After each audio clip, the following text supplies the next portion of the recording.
Imagine trying to wear a crown on your head that weighs 75 pounds. 75 pounds of gold and precious stones. Let's read about it. So here's another one in our series of fun things in the Bible regarding gold and silver. King David, he and his troops went and captured the city of Rabbah, R-A-B-B-A-H, which is probably a modernized spelling. General Joab and the troops went and mostly captured the city. Then they brought the King David in for the grand entrance into the city and the ceremony with putting the other king's crown on his head after they defeated them.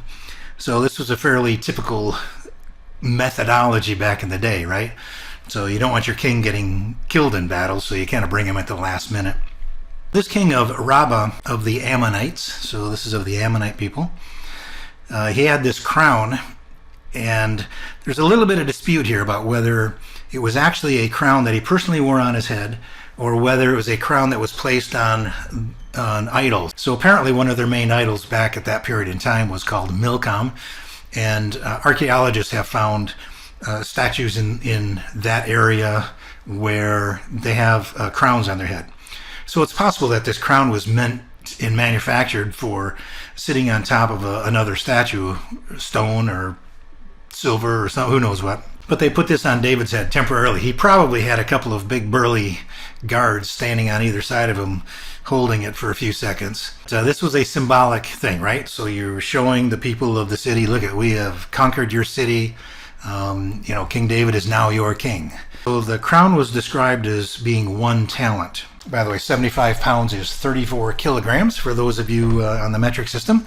So 35 kilograms, 75 pounds. Now there is some slight variation in the weight depending on which version of translation of the Bible you're looking at, but they're all in the same range.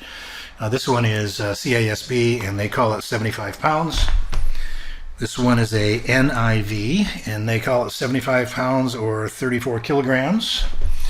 This one is a King James version, the Dake Study Bible, and they describe it as 131 pounds troy. This was not the crown that David himself got from his father, or from Saul when Saul was king.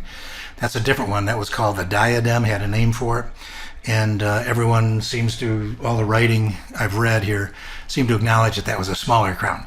So anyways, there you go. There's a story of the 75-pound crown. You can find this in 2 places in the Bible. By the way, this is one of the reasons we're confident that it truly was a talent, because it's 2 different authors in 2 different places described this event. So one is in 2 Samuel chapter 12 and the other is in 1 Chronicles chapter 20. And it talks about that they went away with a large plunder of other things as well. So apparently the city of Rabbah had some money. Just for fun, I compared this to the crown of the Queen of England, which I believe is property of the imperial state. But here it is here. I saw 2 different numbers. So this particular thing here in Wikipedia describes it as 2.3 pounds or 1 kilogram. I did see somewhere else it described as 7 pounds. So somewhere between 2.3 and 7 pounds.